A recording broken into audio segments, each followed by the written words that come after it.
Bonsoir à toutes et à tous et bienvenue dans ce nouvel épisode d'un 2, 3 BD chez les libraires. Alors ce soir, on retourne à Paris, on retourne rue Dante et on va retrouver Lucille de la librairie Pulse pour ses 3 coups de cœur. Bonsoir Lucille, comment vas-tu? Bonsoir Christophe, très bien, merci de me recevoir. Eh ben, c'est un plaisir. Alors la librairie Pulp, c'est assez récente finalement. Oui, on a ouvert fin août, donc c'est la troisième boutique Pulse. On a aussi une boutique spécialisée Toys, donc produits dérivés, une boutique comics. Et nous, on est spécialisé en BD, on commence à faire rentrer un peu de manga. Très bien. Alors je vais te demander quels sont tes 3 coups de cœur. Alors, le premier, c'est Alison Ford. Donc, c'est scénarisé par Joris Chamblanc et c'est dessiné par Olivier Frazier. C'est édité aux éditions Glénat. Donc pour celui-ci, on suit cette jeune fille, donc Alison Ford, qui est l'héroïne. Donc c'est une jeune fille d'11 ans et on se trouve dans les années 60 en Angleterre. C'est une jeune fille aventurière qui parle de nombreuses langues, qui connaît plusieurs techniques de combat. Donc c'est aussi la fille des plus grands explorateurs de l'Angleterre qui va décider, après un très long moment sans nouvelles de ses parents, de suivre leurs traces après un appel à l'aide qu'elle a reçu de leur part. Donc, on va retrouver Alison en pleine forêt amazonienne, accompagnée de ces deux petits animaux et de ce petit garçon, oui, c'est un petit garçon, qui va l'aider dans sa quête. Donc, elle va s'armer d'un grand courage pour faire face à d'énormes dangers. Pour une jeune fille de son âge, elle va déjouer des pièges et elle va surtout essayer d'éclaircir le mystère autour de sa naissance. Donc, dans cet ouvrage, pardon, on trouve de nombreuses références, beaucoup d'inspirations, telles que Jules Verne, Disney, Indiana Jones ou Bien encore sûr, Lara Croft. Indiana, eh oui. On est vraiment dépaysé, c'est vraiment une très très belle découverte pour le coup. Ouais, puis c'est très dynamique et elle est vraiment sympathique, cette petite Et exploratrice. ouais, graphiquement, on est entre classique et moderne. C'est vraiment très très sympa et ouais, vraiment une belle découverte, un beau coup de cœur. À partir de quel âge tu le conseillerais?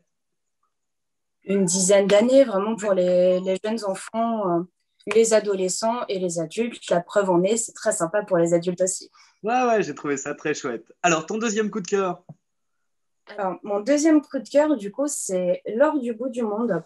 Donc, c'est scénarisé par Philippe Esnos, qui malheureusement nous a quittés, et Jérôme Félix, et c'est dessiné par Xavier Delaporte aux éditions Grand Angle. C'est comme Alison Ford, pardon, mais pour les adultes, c'est vraiment un album qui est très efficace, qui est nourri par la véritable expérience d'aventurier d'Esnos et qui est très bien porté par le trait de Delaporte. C'est très documenté également. C'est un album qui saura combler les amateurs des récits historiques. Donc, on suit l'histoire de Lorraine, cette jeune femme, qui malheureusement est très peu fortunée et qui va hériter d'un manuscrit ancien dont elle ne va comprendre qu'un seul mot, c'est le mot trésoro. Ce manuscrit, il est accompagné d'un collier qu'elle va tenter de faire expertiser par l'explorateur et historien Sir Burton. Mais malheureusement, ce dernier va profiter de son insouciance pour voir en elle une porte d'entrée vers le trésor du dernier des Incas, donc le trésor d'Atahualpa. Chlorine, elle va vraiment chercher à gagner un peu d'argent pour pouvoir récupérer sa fille qu'elle a été obligée d'abandonner à l'orphelinat.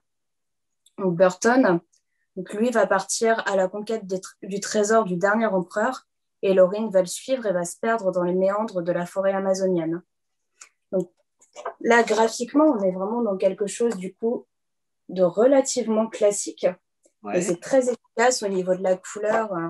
On est vraiment dans des beaux détails. On voit le détail du pont qui est Ah juste oui. en haut là. Mm.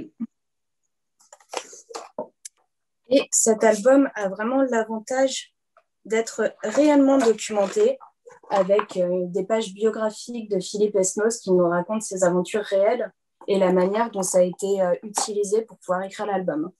Très bien, donc encore de l'aventure. Alors, est-ce que le troisième, c'est de l'aventure aussi? Alors, mon troisième coup de cœur, du coup, c'est celui-ci. Donc, c'est Nelly Bly par Virginie Aulagnier-Jouvray et Carole Morel. Donc, c'est aux éditions Glénat. Et c'est le troisième album de la collection Karma qui met en lumière des héros ou des héroïnes oubliées par l'histoire. Donc là, on suit cette femme, donc Nelly Bly, de son vrai nom Elizabeth Jane Cochran. C'est donc la première journaliste d'investigation et c'est la pionnière du reportage clandestin. Elle va décider de se faire interner dans l'asile psychiatrique de Blackwell à New York pour pouvoir enquêter sur les conditions des femmes qui y sont internées. C'est vraiment des conditions terribles. Elles sont battues, elles sont maltraitées, elles sont mal nourries. Donc, elle va y décrire toutes ces conditions et tous les traitements qu'elles y subissent. Donc, c'est un album assez affreux en soi,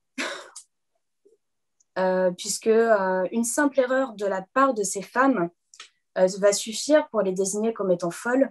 Et cette accusation de folie va faire plonger les plus faibles d'entre elles dans une réelle folie. Il y a une petite citation que j'aime beaucoup.